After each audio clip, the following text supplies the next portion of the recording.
ils sont là-bas. Les ennemis du Burkina sont clairement là-bas, affichés, protégés. Ils sont payés, ils sont protégés, ils sont bien logés. En plus de ça, il y a la question du terrorisme. Mais non, le pouvoir flotte avec les terroristes. Il ne faut pas se mentir.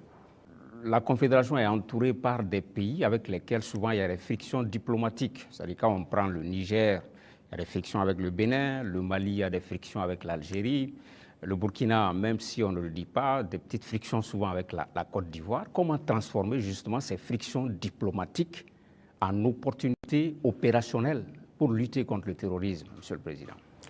C'est ce que j'ai dit. Vous voyez, c'est autour de l'AES. Si nous connaissons la menace qu'il y a autour de nous, l'opportunité, la seule opportunité à saisir, c'est de développer des armées très fortes et d'essayer de nous développer. C'est la seule opportunité. Sinon, l'adversité, on va toujours l'avoir. Ce n'est pas comme ce que vous avez cité, c'est réel. C'est réel. Mais qu'est-ce qu'on peut bien faire? Le problème en Afrique, très souvent, ce sont les dirigeants. Ces frictions diplomatiques, c'est pas entre, moi je n'aime même pas dire les frictions entre les États. Il n'y a pas de friction entre les deux pays ou quoi. Il y a friction entre les dirigeants des pays. Est-ce qu'entre armées de l'AES et ces pays-là, ça coopère, ça se renseigne, il y a la collaboration? Bon, pour certains cas, je ne sais pas, mais je prends par exemple le cas de... Même avec le Bénin, nous, on n'a pas les mêmes approches en termes de terrorisme. Je prends par exemple le cas du Bénin. Moi, avant d'aller à Moscou la dernière fois, en mai, un jour, j'étais là, il y avait une menace qui planait sur un détachement au Bénin. Mais les militaires n'attendent pas de monter au niveau politique ou quoi que ce soit pour certaines choses. Ils ont contacté nos forces à l'Est, qui ont confirmé en tout cas la menace. Ils ont demandé si on pouvait faire quelque chose. Moi, j'étais encore là, c'était un samedi, je me souviens. J'ai ordonné à nos appareils d'aller survoler et voir ce qui se passe parce qu'ils ont intercepté les communications de regroupement. Effectivement, les drones sont arrivés à la frontière, ils ont vu que les terroristes se regroupaient pas loin de leur base. On a frappé et on a avorté l'attaque. Ce n'est pas une fois, ce n'est pas deux fois. Vous voyez, les forces coopèrent. C'est ça l'esprit militaire. Un bon militaire, la menace d'abord, il y a une menace commune. Mais maintenant, c'est souvent au niveau, comme je l'ai dit, au niveau des dirigeants, beaucoup n'ont pas compris. Ils sont là dans des guerres inutiles. Mais le plus important, la menace est commune. Si quelqu'un croit qu'il peut se soustraire de la menace, il se trompe. Donc on coopère. Les militaires coopèrent. Vous avez dû voir, par exemple, nous et les dirigeants ivoiriens, il ne faut pas se mentir, ça ne va pas. Mais vous avez dû voir nos militaires, très souvent même, qui se retrouvent, qui s'assoient ensemble à la frontière, qui causent. Voilà, ça fait partie. Parler des 6 éléments du DARA, où est-ce qu'on en est? On a entendu les autorités lors d'une conférence de presse, ils en ont parlé. Au niveau du Burkina Faso, comment est-ce que ça se passe? Qu'est-ce qu'ils ont dit? Ils ont franchi la frontière, ils ont été interpellés. Ils sont là. D'accord. Chaque fois que quelqu'un franchit la frontière, il rentre, mène des actions. Que si ce sont des civils, généralement, c'est qui rentrent, qui posent des questions, qui font des enquêtes. Ça, c'est de l'espionnage, en fait. Donc, c'est logique qu'on les arrête et qu'on les entende. C'est comme avant ça, il y avait des gendarmes qui avaient franchi en armes.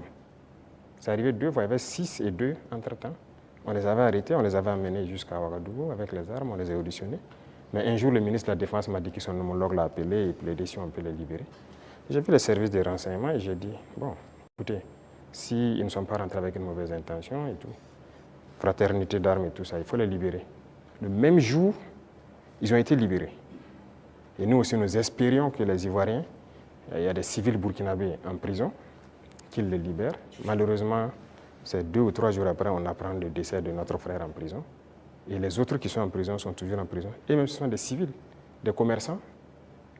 Écoutez, ça, c'est pas de la bonne collaboration. Donc, pour les 6 éléments, on attend. On n'a rien reçu d'abord comme approche ou quoi que ce soit. Pourtant, le porte-parole du gouvernement ivoirien a indiqué qu'ils espèrent, qu'ils privilégiaient la voie du dialogue avec le Burkina Faso. Il a dit en conférence de presse le mercredi passé. On les attend. Nous, si on avait privilégié la voie du dialogue, on espérait aussi qu'ils libèrent nos civils innocents et qu'ils viennent.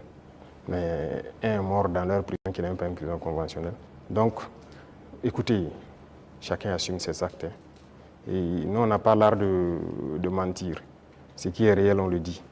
On n'a pas de personne à nous approcher d'abord. Donc la situation est telle qu'elle. Voilà. Excellence, si vous permettez, on va rester toujours en Côte d'Ivoire.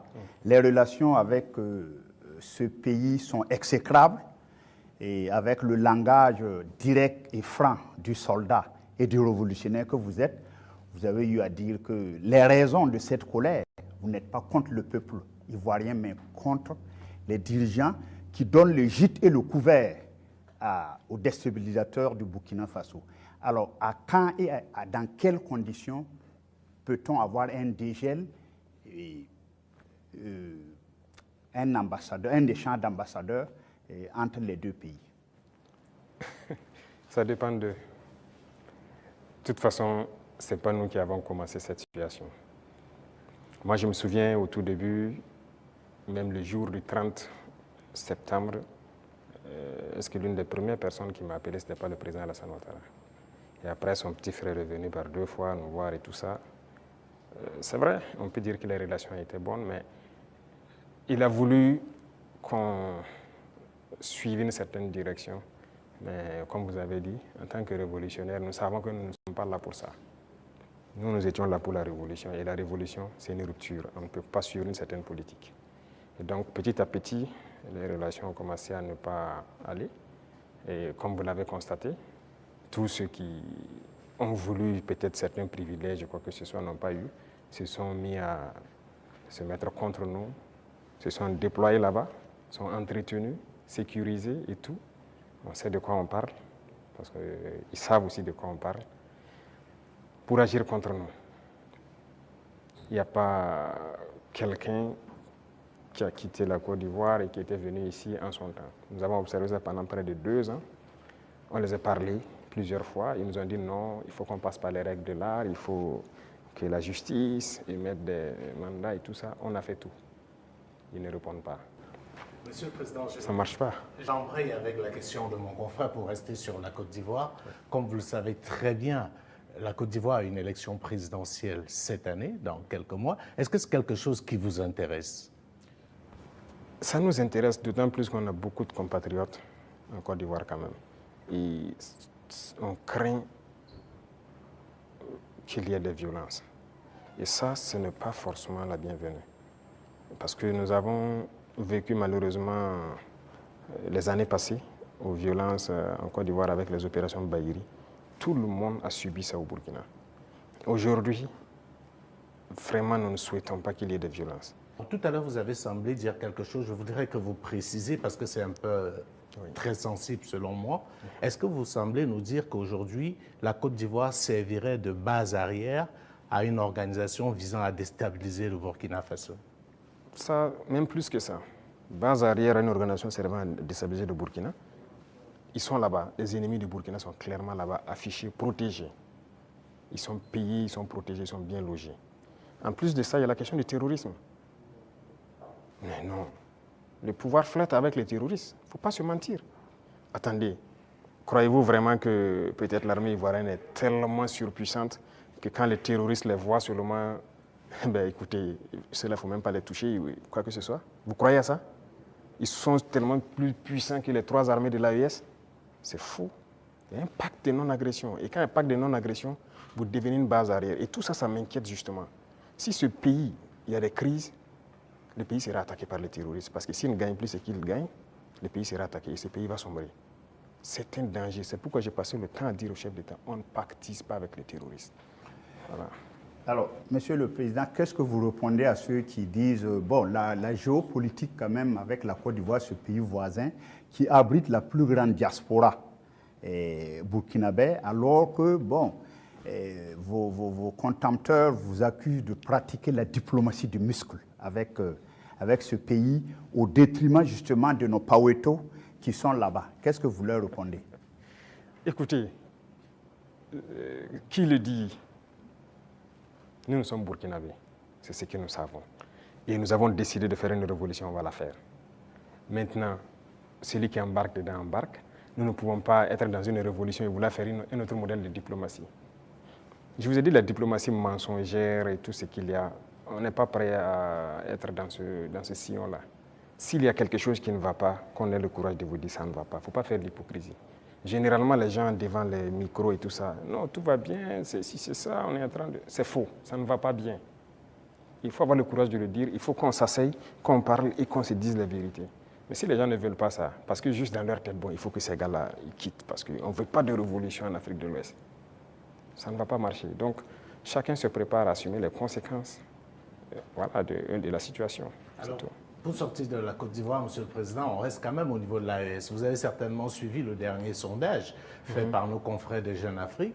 Et avec des résultats qui peuvent sembler étonnants, les populations des pays francophones sont tous favorables à l'AES. Je dirais, même la Côte d'Ivoire, à 66%, apprécie ce qui se fait au niveau de l'AES. Alors, comment est-ce que vous recevez ce message? Ah bon? Je n'ai même pas pu suivre ça, parce que moi, je ne suis plus ce média. Hein.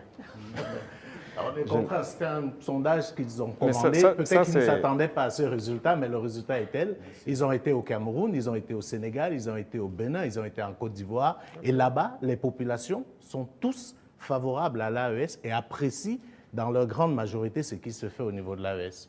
C'est logique, je dirais. Les populations ouest-africaines sont la plupart du temps liées. C'est la même famille. C'est le colon qui nous a divisés. Hein. Et quand les gens voient qu'on essaie de s'unir, ça ne fait qu'inspirer, ça ne peut faire que plaisir. Donc moi, ça ne m'étonne pas que ces populations apprécient.